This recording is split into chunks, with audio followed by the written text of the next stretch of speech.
नमस्कार।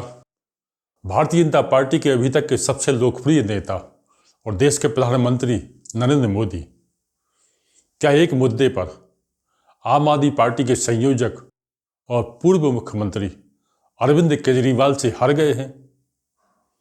क्या उनका ये हारना जरूरी है, क्योंकि इसी में उनकी पार्टी का कल्याण छुपा हुआ है। और जैसा कि आप जानते हैं, 2014 से पहले नरेंद्र मोदी गुजरात राज्य के मुख्यमंत्री हुआ करते थे। 2014 में वो केंद्र की सत्ता में काबिज हुए, देश के प्रधानमंत्री बने और अब वो लगातार तीसरी बार देश के प्रधानमंत्री हैं। और 14 के बाद से नरेंद्र मोदी के भारतीय जनता पार्टी में आने से लगभग देश के हर कोने में भारतीय जनता पार्टी कहीं न कहीं किसी न किसी रूप में पहुंच गई। किसी राज्य में वो खुद सत्ता में है, तो किसी राज्य में वो किसी सहयोगी दल के साथ सत्ता में है। यानी नरेंद्र मोदी का करिश्माई व्यक्तित्व भारतीय जनता पार्टी की उत्तरोत्तर वृद्धि के लिए बहुत बड़ी मील का पत्थर साबित हुआ। पर यही नरेंद्र मोदी और उनकी पार्टी के सबसे बड़े चाणक्य कहे जाने वाले अमित शाह और फिर उनकी भारतीय जनता पार्टी की मिशनरी दिल्ली राज्य के विधानसभा चुनाव में मात खा जाती है, और वो भी एक नई आम आदमी पार्टी से और उसके नेता अरविंद केजरीवाल से। ऐसे तो अरविंद केजरीवाल 2013 में पहली बार मुख्यमंत्री बने थे कांग्रेस पार्टी के सहयोग से, पर 2015 में उनकी पार्टी को बम्पर बहुमत मिला था और 2020 में भी यही हालत थी। अरविंद केजरीवाल की राजनीति की सबसे बड़ी विशेषता ये है कि वो इस देश में एक नई राजनीति का वादा करके आए थे, एक वैकल्पिक राजनीति का वादा करके आए।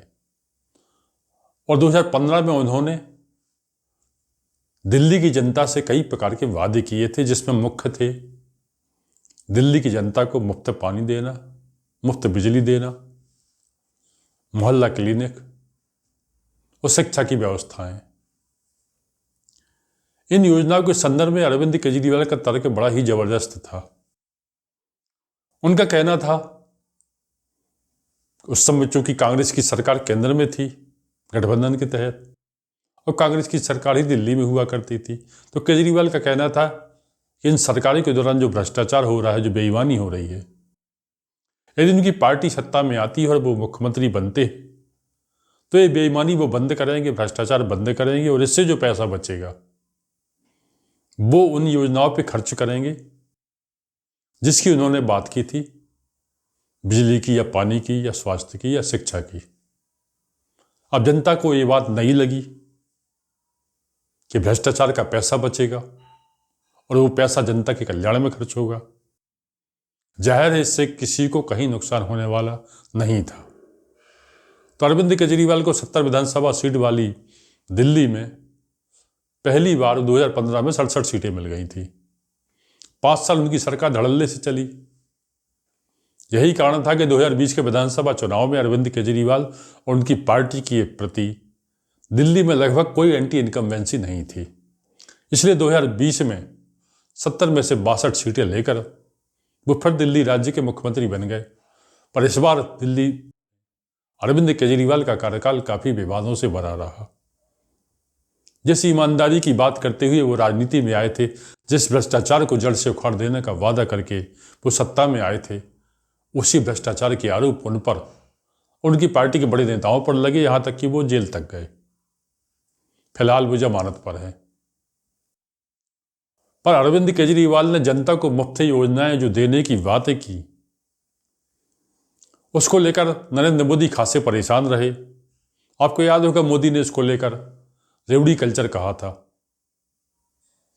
और इन मुफ्त की योजनाओं पर चाहे आरबीआई हो चाहे नीति आयोग हो, कई प्रकार के इन्होंने सवाल उठाए थे। यहां तक कि सुप्रीम कोर्ट तक ने भी कह दिया था कि मुफ्त की योजनाओं को बंद किया जाना चाहिए, इनके बजाय जनता को काम दिया जाना चाहिए। पर आज का समय ऐसा है कि मुफ्त की योजनाएं खासतौर से चुनाव में गेम चेंजर साबित हो रही हैं। तभी तो आपको याद होगा 2023 के विधानसभा चुनाव में मध्य प्रदेश में कांग्रेस पार्टी ये घोषणा करने वाली थी कि वो महिलाओं के खाते में 1500 रुपये पहुंचाएगी। अब इसके पहले कि चुनाव का समय आता, चुनाव की घोषणा होती, उस समय मध्य प्रदेश के मुख्यमंत्री रहे शिवराज सिंह चौहान ने ये योजना लागू कर दी, महिलाओं के खाते में पैसे भी पहुंचाए। बाद में उन्होंने 1000 की राशि में 250 रुपये और जोड़ दिया और उन्होंने इसे 3000 तक करने का वादा किया। नतीजा, ये योजना मध्य प्रदेश के चुनाव में गेम चेंजर साबित हुई। कहाँ माना जा रहा था कि भारतीय जनता पार्टी इतने सालों से मध्य प्रदेश में सत्ता में है, लगातार इतने सालों की एंटी इनकम्बेंसी उसे सत्ता से बाहर कर देगी, पर भारतीय जनता पार्टी बम्पर बहुमत से सत्ता में आई। अब ये अलग बात है कि मुख्यमंत्री के तौर पर शिवराज सिंह चौहान को कुर्सी नहीं दी गई। उस समय ये चर्चा चल पड़ी थी कि मुख्यमंत्री शिवराज सिंह चौहान ने उस समय जो लाडली बहन योजना लागू की थी मध्य प्रदेश में, उसको लेकर भारतीय जनता पार्टी का शीर्ष नेतृत्व उनसे नाराज था, क्योंकि ये ऐसी योजनाओं को भारतीय जनता पार्टी पसंद नहीं करती थी। एक नए चेहरे को मध्य प्रदेश में मुख्यमंत्री का दायित्व सौंपा गया। हालांकि शिवराज सिंह चौहान को बाद में लोकसभा में टिकट देकर उन्हें सांसद बनाकर वर्तमान में कृषि मंत्री बनाया गया। अब मध्य प्रदेश की ये गेम चेंजर योजना महाराष्ट्र में भी लागू हुई।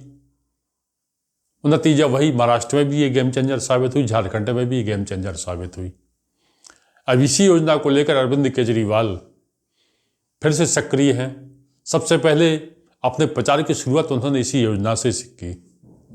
उन्होंने वायदा किया कि वो जनता को, खासतौर से महिलाओं को 1000 रुपये प्रति माह देंगे और यदि उनकी सरकार बनती है तो इसको 2100 रुपये कर देंगे।